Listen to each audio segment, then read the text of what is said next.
more boat crash. Let's go. Yesterday, what did we learn about? Who remember? If I just stop it. Nobody? The functions. We learned about neurons. Neurons. Yes, we did learn about neurons. What were the support cells called? What? Support Somatic cells. nervous system. What? What were the support cells called?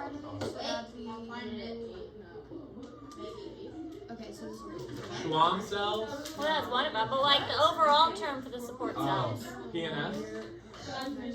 What did you say? Support cells were called Neuroglial cells. neuroglia. Yeah. Oh, Neuroglia cells. I got that wrong. Look, you got it right, you just didn't say it right. Got that right? Alright. That. So yesterday we kind of talked about the different divisions of the nervous system, central nervous system versus peripheral, and then that flow chart for like sympathetic, parasympathetic, and then the actual neuron itself, axon, dendrites, nerve cell body. Some of the specific types of cells we're going to see in the peripheral and central nervous system, astrocytes, microglial cells, oligodendrocytes, Schwann cells, those kind of things. We talked about the importance of myelin sheaths. All of this should hopefully sound familiar to you. If not, go study your notes. And today we're kind of moving on with the sensory afferent neurons and looking at that a little bit more. Now, as we mentioned briefly yesterday, sensory afferent neurons are going to carry the impulses away from the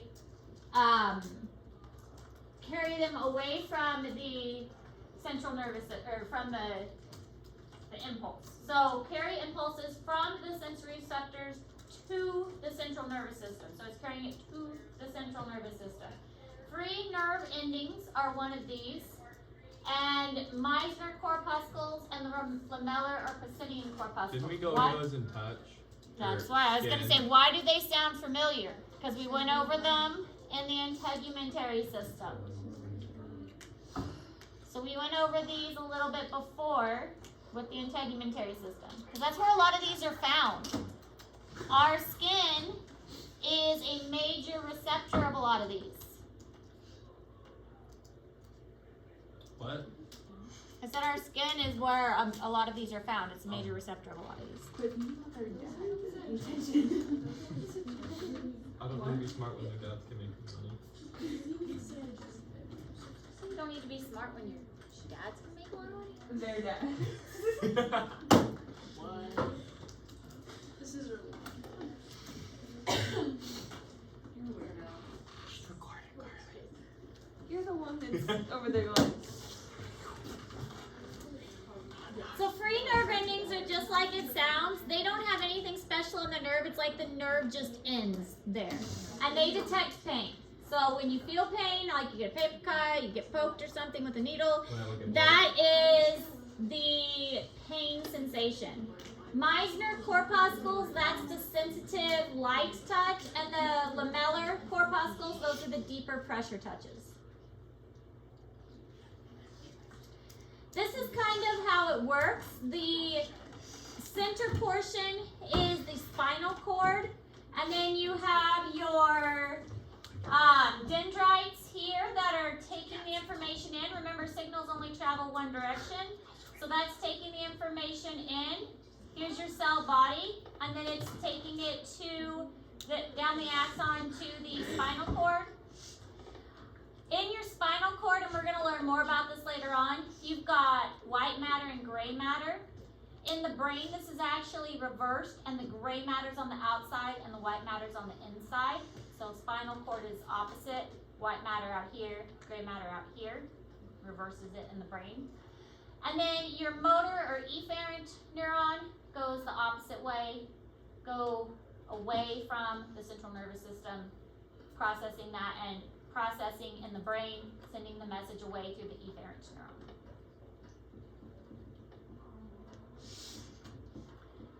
is a very graphic picture. I don't know why they had to shove the knife so far in the finger. I don't know. Very I It don't is. I don't know how to use a knife. This, I don't know why in this one they have the knife practically cutting the finger off. I'm confused about the angle. They gotta be able to feel it. If it's too light, they won't feel it. I guess not. They're trying to go for the bone. Thinking back to when we learned the tissues and the integumentary system, this is our basal layer. And this is what kind of tissue? Epithelial? Squamous. Stratified squamous. Very nice. Look at you guys remembering. Stratified squamous epithelium. And so we have our basal layer and the stratified squamous epithelium sending out the free nerve endings up into there. So this is our surface area with our stratified squamous that is mostly dead. And the nerve ending extending out into that, which is represented by the blue. So if the finger is damaged, then that will be activated and you would be able to sense that. And of course this area right here is representing the myelin sheath. So free nerve endings are the pain receptors. There are temperature receptors as well. Meissner corpuscles look like this. They have kind of a lump at the end, and then the nerve itself is kind of like grouped in there. So when it detects any kind of sensation, softer kind of sensation, then the Meissner corpuscle will be able to detect that. And that's why they are so sensitive, because there is a lot of nerve in there. There's a lot of nerve in there to detect all kinds of sensations. Hold it out. Especially on your hands. Your hands can detect really light touch. Fingertips especially. Aside from your fingertips, where's another, I think we talked about this with the integumentary. Aside from your fingertips, what other? Toes. Lips. It was the Oh. lips. Your I like lips toes have better. the next most sensitive area. Fingertips and then lips. Is that why it hurts? Sorry, I was a little late on that. Lamellar corpuscles. It's much thicker around here. I mean, the Meissner's much thinner, so much more sensitive. But the lamellar, you can see it's just one nerve, and then the area around it is much thicker. So in order to activate that nerve, you are going to have to press much harder. And that's why these are the deep pressure receptors. So it's going to take much more pressure to activate that sensation. So you have like your light touch, but then you have a deeper touch. In physiology, we did a touch lab for this, and you actually feel the different sensations on your arm by poking your arm. We didn't do that. It's in physiology. Why can't we do that? Because it's a physiological thing. It's not an anatomy thing. I want to poke myself. You had that grid on your arm, and then you Weird. poked it. It was weird. Oh, you said you were poking. Oh. Sounds like fun. Yeah, because you have the lab is you put a little grid on your arm, and then you put it on a different part of your arm, and you see which part of your arm is more sensitive. And then you poke different parts, and you try to determine where your different corpuscles are. I have a lot of them. Sometimes you have like multiple sensations in one area, and sometimes you don't have any sensations.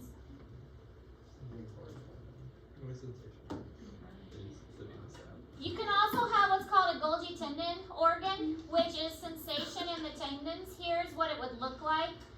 One axon, of course, coming in, and then these axon terminals coming in and activating the muscle, specifically in the tendon region. Remember, tendon is muscle to bone or muscle or bone to bone? Muscle and bone. Muscle to bone. You guys just had a test over that. Tendon is muscle to bone. Tendon is muscle to bone. Ligament is bone to bone. You guys know what proprioreception is? Nope. Did we talk about that? What's proprioreception? We'll talk about it later on. I can't remember if it's this unit or another unit. Proprioreception is your awareness of your body in space.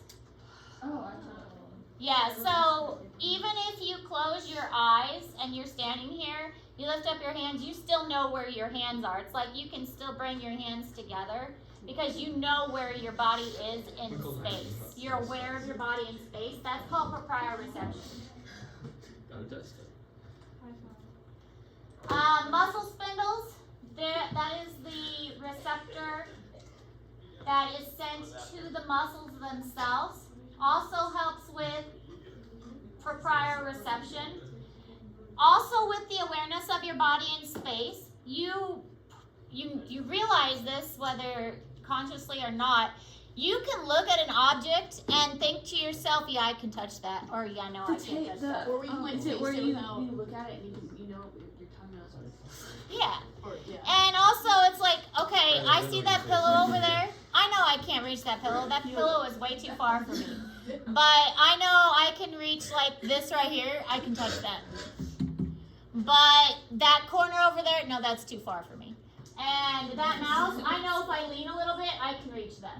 Like, I know my limits.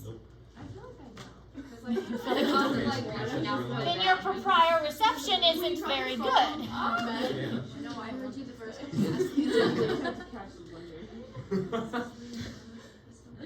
What case media microwave we can use? She's gonna put your head in it. Like a bagel? There are other terms used with the nervous system. One of them is irritability, and this is the ability to respond to a stimulus and convert it to a nerve signal. How Like- fast does your What? body respond? Does it Irritability. respond fast or not? If your nerves are responding fast to a signal, then that means it has fast irritability. Is that a good or bad? It's good if you're like reflex kind of fast. If you're in a sport and you need to like get going really quick to catch a ball or something, then you want to have fast irritability. That means your muscles are going to respond to your thoughts quickly. Mine don't do that. We know. Conductivity is the ability to transmit that impulse to other neurons, muscles, or glands. So that means that once you think of, I need to do this, then that signal is going to travel very fast. So that's conductivity. How fast does the signal get to where you want it to go once you tell it it needs to go there? I tell my finger, hey, I want my finger to bend. How fast does that actually happen? That would be conductivity.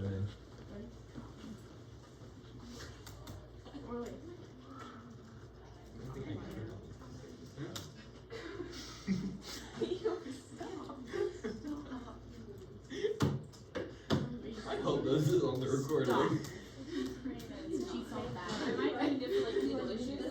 It's right here. Oh. Wow. You're oversaturated.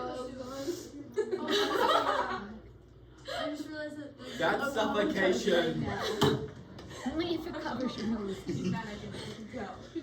They're starting to suffocate me. That's on video now. Is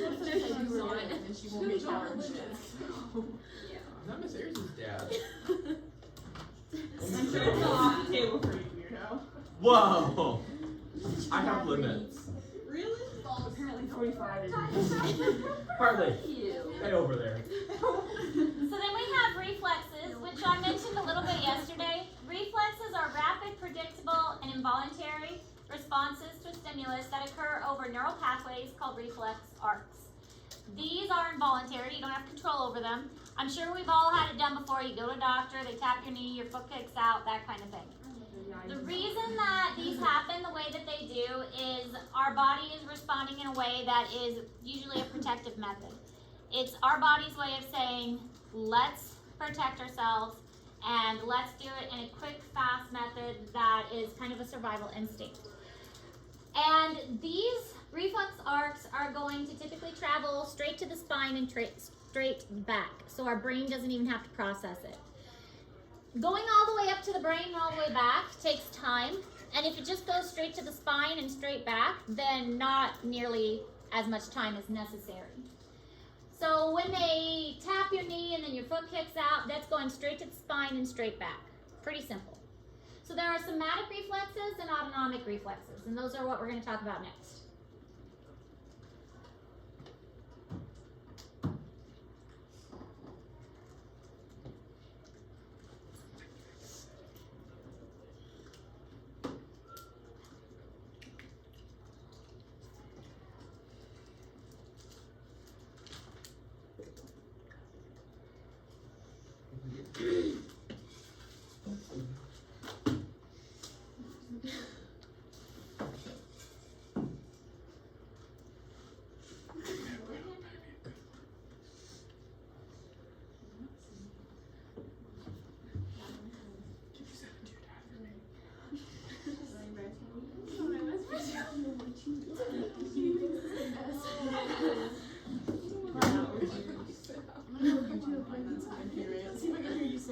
No, that's just talking. Oh, so bad. Somatic reflexes, They look amazing. involuntary stimulations of skeletal muscles. Autonomic reflexes regulate the activities of smooth muscles, the heart, and the glands. So somatic, think body. Autonomic, think like your digestive tract, your internal organs, those kinds of things. You don't have to think about your heart beating, your heart's just gonna beat. Somatic reflexes, those are more of your body and skeleton and that kind of stuff.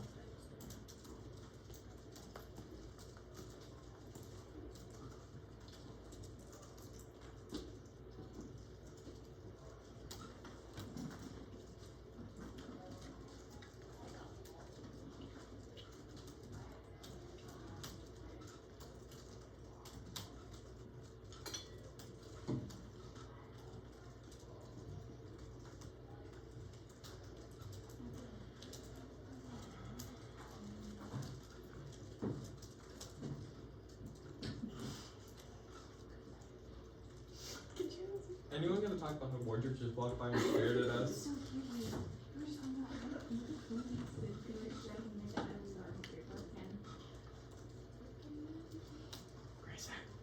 Was he staring at you? He's just jealous of how cool our class is. Why is he To up come here? in and learn about the brain with us. No, he gets out there.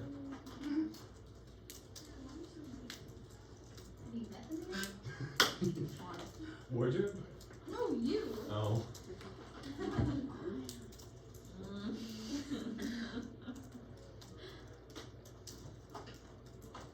Let's move on. Tell around people. Heart and blood pressure. I'm gonna raise blood pressure. Yeah, you Gland. make me angry now. Digest. If I don't find a dress, I'm gonna come back. Oh. Carly, I can make you angry with one word. Actually, multiple words. That's not hard. You slow us down. Is that a bad joke? In band. Is it a Yeah. You go bum.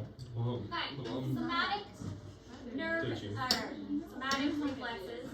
Sometimes they require two neurons where you, this is the knee one we were I think talking it's about. gonna be one of them. It hits the knee, the nerve goes straight to the spinal cord, spinal cord. In the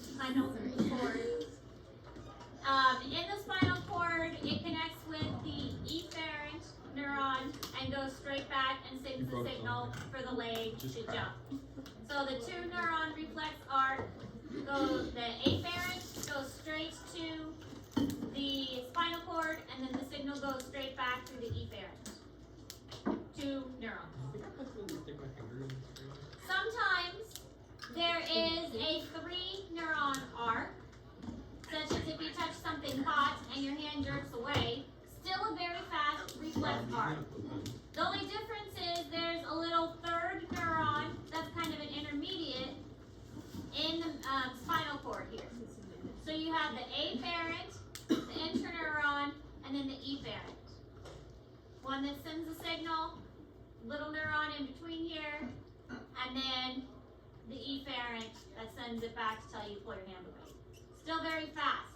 Your brain doesn't have to process it. That's why you pull your hand away so fast when you touch something hot. Your body's in survival mode, saying, get your hand away from that hot thing. Don't just sit there and hold it. Hold it. Pull away from the hot thing, save yourself. Then later on, the pain receptor that actually goes all the way up to the brain says, ow. And then that's going to come back and register, ow, that hurt. But right now, it's going to be like, okay, pull it away really fast. That just goes straight to the spinal cord. Is your dad either? All right. Look! We're done. No, that was so fast. I'm so happy. I can do homework now. How are we on those crash courses? Wait, you added a crash course thing? No, I don't have time to. Yeah, we said we had a game last So night. we're not ready for another assignment? No. I guess I just gave it to you yesterday, didn't I? Wait, you posted it? Crash course? Yeah. Okay. Go do this right now. Hey, Oh, Thank I you, didn't Sherry. realize you posted it. I posted them. Okay, crash course next Friday. What? Look at all this time I gave you to work on them. I'm so nice. I hate crash courses. Okay, I look short nosed today. Man, I must be feeling really nice. Oh,